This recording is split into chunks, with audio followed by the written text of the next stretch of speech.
प्रदेश में जमातियों की वजह से अब कोरोना के जो मरीज हैं वो लगातार बढ़ते जा रहे हैं। इस बीच हर महकमा अपनी ओर से इसके पूरे प्रयास कर रहा है कि इस पर कैसे कंट्रोल पाया जाए। हमारे साथ पूरे मसले पर चर्चा करने के लिए चिकित्सा एवं स्वास्थ्य मंत्री रघु शर्मा मौजूद हैं। रघु जी, लगातार प्रदेश में कोरोना के मामले हैं, बढ़ते जा रहे हैं। किस तरह अब आगे वे फॉरवर्ड रहेगा कि इसको कंट्रोल किया जाए, आगे न बढ़े पूरा मामला? अब तक क्या किया गया? देखिए, हम तो लगातार इसको कंट्रोल करने का ही काम कर रहे हैं। अब इसमें जब तक जनता का सहयोग नहीं मिलेगा तब तक ये मुश्किल खड़ी होती है, क्योंकि सोशल डिस्टेंसिंग या क्राउड में इकट्ठा नहीं होना, बार बार हाथ धोना, इसके बराबर लोगों को सलाह दी जा रही है। लेकिन अब आप देखिए कि धार्मिक स्थल हमने सब बंद किए हैं, चाहे हिंदू धर्म हो, मुस्लिम धर्म हो, चाहे सिख धर्म हो, ईसाई धर्म हो, चाहे और कोई धर्म हो, सभी धर्मों के लोगों से हमने अपील की कि आप घर में रह के अपनी पूजा पाठ है, अपनी इबादत है, अपना नमाज है या प्रेयर है, आप अपने घरों में करिए, जिससे सोशल डिस्टेंसिंग भी मेंटेन रहेगी। अब कई जगह जिस तरह से लोग समूह में इकट्ठा होकर इस काम को कर रहे हैं वो कतई स्वीकार्य नहीं है, क्योंकि फिगर जो राजस्थान का तेजी से बढ़ा है, 161 हो गया आज। मैं भी शहर में गया, जब रवाना हुआ तो 154 था, वापस लौट के घर आया 15 मिनट में 161 पहुंचा है।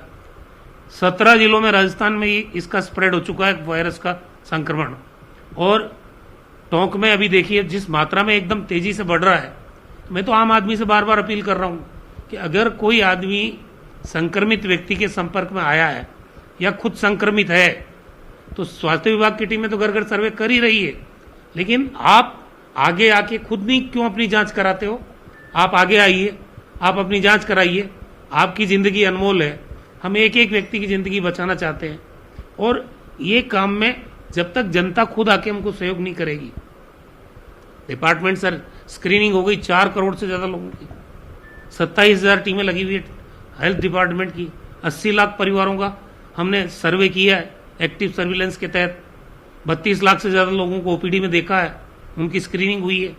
राज्य सरकार चाहे चिकित्सा उपकरणों की स्थिति हो, चाहे हमारे चिकित्सकों की तैनातगी की बात हो, चाहे वो जिस शिद्दत से हमारे चिकित्सा कर्मी आम आदमी की जिंदगी बचाने के लिए डटे हुए हैं, 15-15 दिन से घर पे नहीं गए, अपनी जान को जोखिम में डाल के अपने बच्चों से वीडियो कॉन्फ्रेंसिंग से बात कर रहे हैं, घर वालों से वीडियो कॉन्फ्रेंसिंग से बात कर रहे हैं, अस्पताल में सो रहे हैं वो, चाहे हमारे डॉक्टर हो, नर्सिंग स्टाफ हो, पैरामेडिकल हो, चाहे 4th क्लास हो, ड्राइवर हो, जो भी चिकित्सा कर्मी है वो अपनी जिंदगी को दांव पे लगा के आम आदमी की जिंदगी बचाने। अब कई जगह से खबरें आ रही है, उनसे भी दुर्व्यवहार करने की बात कर रहे हैं वो। ये हरगिज बर्दाश्त नहीं होगा, फिर कानून अपना काम करेगा, क्योंकि राजस्थान के लोगों को बचाना हमारी जिम्मेदारी है और किसी भी प्रकार से सामुदायिक संक्रमण राजस्थान में नहीं फैले, इस बात को सुनिश्चित करना भी हमारी जिम्मेदारी है। इसलिए हम अपील कर रहे हैं कि आप, मैंने धार्मिक भावनाओं को भी आहत हम नहीं करना चाहते किसी की, लेकिन ये बीमारी नहीं फैले इसको भी सुनिश्चित करना चाहते हैं। तो मेहरबानी करके सरकार के कदमों के साथ आप खड़े हो। जो एडवाइजरी जारी हो रही है, मुख्यमंत्री जी खुद निगरानी कर रहे हैं। आज मैंने देखा राशन की दुकानें खुली हुई है, किसी को कोई तकलीफ नहीं हो रही है। जो हमारे जिनके होमलेस लोग हैं, जो कचरा बीनने वाले लोग हैं, जो गरीब लोग हैं जिनके घर नहीं है, उनके खाने के पैकेट्स सुनिश्चित किए जा रहे हैं सबके पास जाए। सूखा मटेरियल सब आदमी के घर में पहुंचे, फल सब्जी पहुंचे, दूध पहुंचे, दवाई पहुंचे, ये इंतजाम सरकार कर रही है। लेकिन आम आदमी को जागरूकता का परिचय देना पड़ेगा। ये जो संक्रमण की गति बढ़ रही है प्रदेश में, ये हमारे लिए चिंता की बात है। हम स्थिति नियंत्रण में है हमारे भी, लेकिन अगर ऐसा ही चलता रहा तो ये स्थिति बेकाबू भी हो सकती है। इसलिए आम आदमी को समझदारी से काम लेना होगा और सरकार का साथ देना होगा। सबसे बड़ी जो चीज आ रही है कि हमने भी देखा कई जगहों से आम आदमी सहयोग भी नहीं कर रहा है और चिकित्सा कर्मियों के साथ दुर्व्यवहार की कई घटनाएं प्रदेश के अलग अलग हिस्सों से देखने में आती है। डॉक्टर्स भी इससे, जो मेडिकल कर्मी है वो भी इससे हतोत्साहित होते हैं। ये घटनाएं रुक जाएं, इसके लिए क्या पुलिस से या स्थानीय प्रशासन से कोऑर्डिनेशन करके और सख्ती करने की कार्रवाई की जाएगी? बिल्कुल, मैं आपको कह रहा हूं कि चिकित्सा कर्मियों के साथ कोई दुर्व्यवहार नहीं हो, इसको सरकार सुनिश्चित करेगी और जो करेगा वो कानून के दायरे में लाया जाएगा। कानून बने हुए हैं, फिर सजा के लिए तैयार रहना पड़ेगा आम आदमी को। ये हम अलाउ नहीं करेंगे कतई। कुछ जो एपी सेंटर बन गए, रामगंज है, भीलवाड़ा है, झुंझुनू है, नया टोंक है, और साथ ही अब जो नया मामला आ गया, जो जमात में जाकर के मरकज में जो लोग जाके आए हैं वो लगातार पॉजिटिव सामने आते जा रहे हैं। क्या एक्शन प्लान बनाया है ऐसे लोगों को सर्च करके और उनका स्क्रीनिंग करने का और फिर क्वारंटाइन करने का? देखिए, स्वास्थ्य विभाग की टीम, अभी मैं गया रामगंज, स्वास्थ्य विभाग की टीमें एक एक घर घर में जाके सर्वे कर रही है। तो वो तो जिस शिद्दत के साथ लगे हुए हैं इस काम में कि जहां पे कर्फ्यूग्रस्त इलाका है या जहां पर ज्यादा केसेस सामने आए हैं, वहां हमारा सर्विलेंस का काम बहुत तेजी से हो रहा है। अगर अच्छा हो, जो मैं अपील करना चाहता हूं कि वो व्यक्ति जो संक्रमित व्यक्तियों के संपर्क में आए हैं वो खुद आए आगे आके और हमारे चिकित्सा कर्मियों के सामने अपनी जांच करवाएं, तो उनकी जिंदगी बचेगी। हम उन्हीं का जीवन बचाना चाह रहे हैं, तो इसमें कोई बुरा मानने की बात नहीं है। राजस्थान सतर्क है, मुख्यमंत्री जी बराबर मॉनिटरिंग कर रहे हैं और हम व्यक्तियों की जान बचाना चाहते हैं। चिकित्सा कर्मी भी यही काम कर रहे हैं, सरकार भी यही कर रही है। ऐसे में चाहे कोई हो, कानून का पालन करना तो हर आदमी के लिए जरूरी है। राजस्थान वैसे कौन सी स्टेज में है अभी? कल प्रधानमंत्री ने भी वीडियो कॉन्फ्रेंसिंग की थी, आप भी उसमें मौजूद थे। क्या रुख है सेंटर का और आपकी डिमांड्स मेनली सेंटर से क्या है अभी इस स्टेज पर? देखिए, मुख्यमंत्री जी ने 1 लाख करोड़ राज्यों को देने की प्रधानमंत्री जी से मांग की थी, और जो नरेगा मजदूर हैं, जो हमारी कांग्रेस अध्यक्ष श्रीमती सोनिया गांधी जी ने भी कहा कि ये 21 दिन के लॉकडाउन का नरेगा श्रमिकों को एडवांस पेमेंट करे भारत सरकार। वही बात रिपीट की प्रधानमंत्री जी से हमारे मुख्यमंत्री जी ने। अब ये तो उनको तय करना है कि भाई हम, वित्तीय स्थितियां राज्यों की खराब है। आज अगर केंद्र मजबूती के साथ राज्यों की मुसीबत की इस घड़ी में मदद करेगा तो हम ज्यादा से ज्यादा लोगों को राहत पहुंचा सकते हैं, इक्विपमेंट्स खरीद सकते हैं, लोगों को बचा सकते हैं। तो जो बात रखने की बात थी, कांग्रेस पार्टी के माध्यम से हमारी राष्ट्रीय अध्यक्ष ने रखी और मुख्यमंत्री के बतौर वीडियो कॉन्फ्रेंसिंग में प्रधानमंत्री के सामने मुख्यमंत्री जी ने रख ली। अब ये बाल उनके कोर्ट में है, वो क्या करते हैं। लेकिन बिना आर्थिक सहायता के बहुत बड़े स्तर पर रेस्क्यू ऑपरेशंस जारी नहीं रखे जा सकते हैं। अभी जो गरीबों के खाते में 2,500 रुपए मुख्यमंत्री जी ने डाले हैं, और राशन की सामग्री हो, जो बीपीएल पे मिली है, स्टेट बीपीएल है, अंत्योदय है, या जो नहीं भी है, उनके 2-2 महीने का राशन आप घर में पहुंचा रहे हैं हम। पेंशनधारियों को 700 करोड़ पहले रिलीज किया, 700 करोड़ कल रिलीज कर दिया। करीब 1500 करोड़ रुपए जो 78 लाख लोग हैं पेंशनधारी, उनके खाते में पहुंच गए। राज्य सरकार कोई कसर नहीं छोड़ रही है। अभी 2 महीने का बिल पानी और बिजली का डेफर किया है उन्होंने, कि भी मुसीबत के इस दौर में हम पानी और बिजली के बिलों को वसूल नहीं करें लोगों से।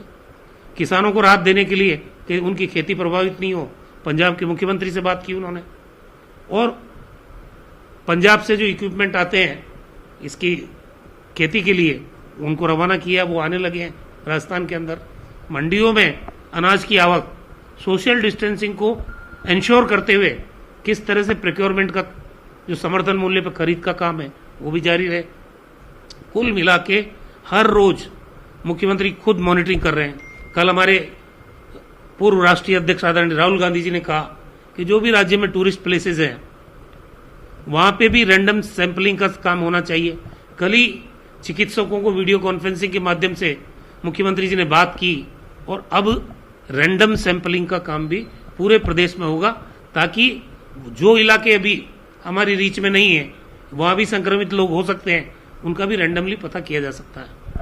ये रैंडम सैंपलिंग और सर्वे, ये एक बड़ा काम है। ये किस तरह से किया जाएगा? जरा आम आदमी को भी इससे, क्योंकि चिकित्सा कर्मियों के साथ वो सहयोग करे, किस तरह से ये पूरा काम होगा और इसके फायदे क्या होंगे? जरा इसको थोड़ा विस्तार से बताइए। जो टेस्टिंग किट है उसका मॉड्यूल तैयार करने के लिए एपिडेमियोलॉजिस्ट को कहा गया है। उनकी ही टीमें जाएगी, क्योंकि वो ट्रेन टीमें होती है। ब्लड उसमें से लेके एक बूंद, और जैसे हम डायबिटीज की टेस्टिंग करते हैं तो प्राइमा फेसी केस तो उसी में सामने आ जाता है, उसी में सीरियसनेस आती है, तो फिर हम पीसीआर से यहाँ पे जो हमारी लेबोरेटरीज एस्टेब्लिश्ड है 8, उनमें उनकी टेस्टिंग करेंगे। तो कुल मिला के प्रिवेंशन पे एक बहुत बड़ा कदम कल मुख्यमंत्री जी ने उठाया है। ये विभाग को ये डायरेक्शन जारी कर दिए गए हैं।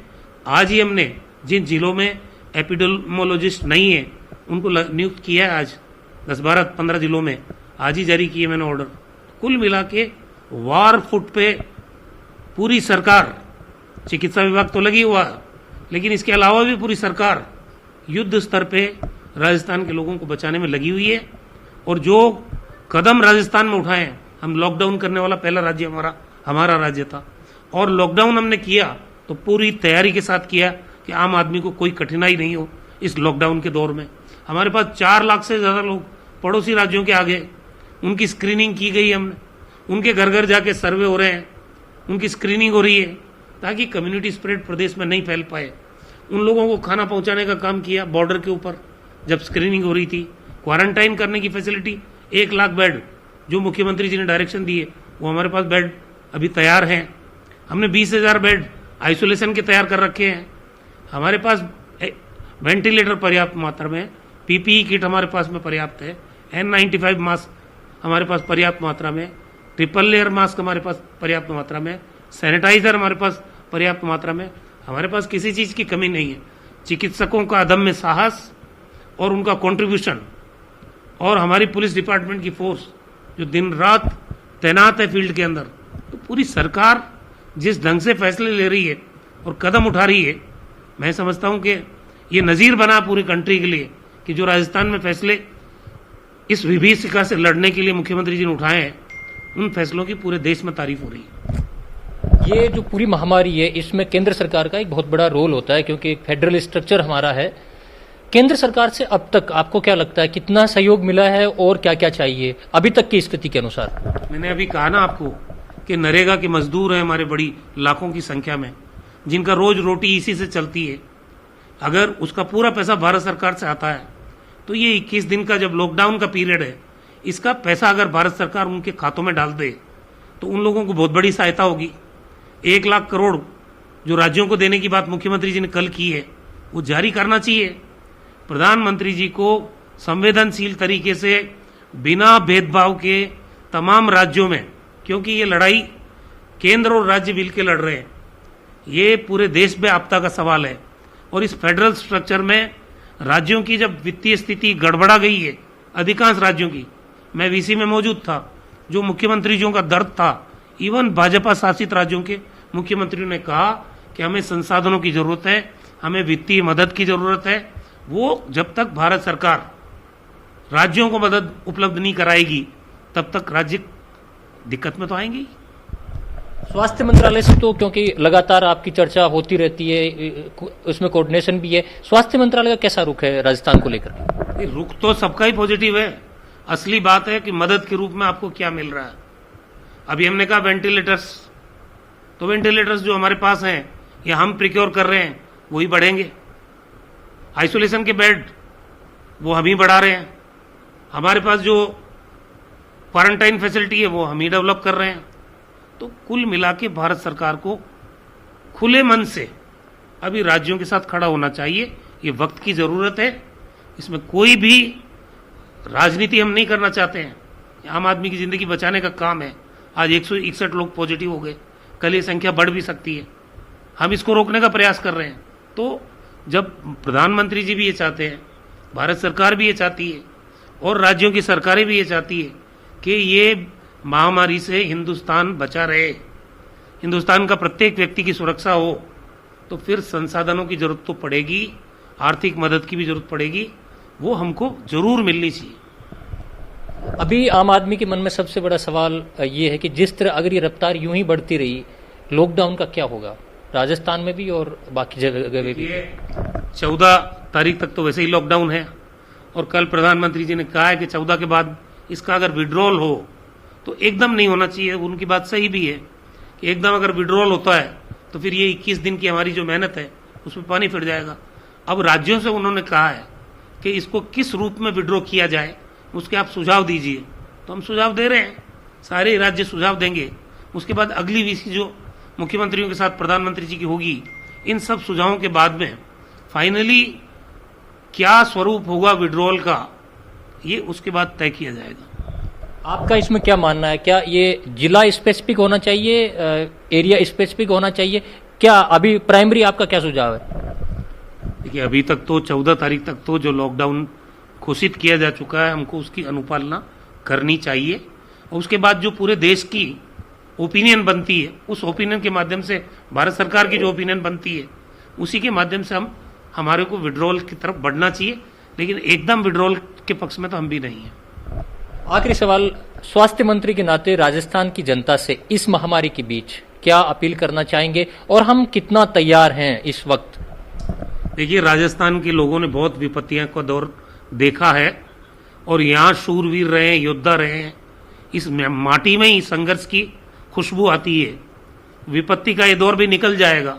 हमने बहुत अकाल और सूखे देखे हैं। जिस तरह राजस्थान के लोगों ने एकजुटता दिखाई है मुसीबत के इस दौर में, चाहे वो किसी धर्म का मानने वाला हो, किसी संप्रदाय का मानने वाला हो, किसी जाति बिरादरी का मानने वाला हो, किसी अंचल में रहने वाला व्यक्ति हो, हम एकजुटता के साथ मुकाबला करेंगे इस बीमारी का, इस महामारी का। सरकार के साथ आप खड़े रहिए, हमारी एडवाइजरी का पालन करिए। निश्चित रूप से ये जो एडवाइजरी है, ये आम आदमी की जिंदगी बचाने के लिए जारी की है। हम किसी को कष्ट में नहीं डालना चाहते, ना किसी की धार्मिक भावनाओं को आहत करने का हमारा इरादा है। हम तो ये चाहते हैं कि इस महामारी से, जहां लाखों की संख्या में लोग मर रहे हैं, जो आंकड़ा दुनिया भर का आप उठा के देखिए, अमेरिका जैसा देश, Italy, France, Germany, Netherlands, Iran, भयावह हालात हो रहे हैं उनको देख के हमको सबक लेने की बात है। अगर सावधान रहेगा राजस्थान तो बचेगा राजस्थान, और राजस्थान सतर्क है, इस बात का नारा भी हमने इसीलिए दिया है। तो स्वास्थ्य मंत्री का ये जनता से ही अपील है कि सावधान रहें, घर पर रहें, सुरक्षित रहें, और उम्मीद की जानी चाहिए कि जनता सरकार की इस गाइडलाइन का, डॉक्टर्स की गाइडलाइन का पालन करेगी। कैमरा पर्सन गणेश यादव के साथ गोवर्धन चौधरी।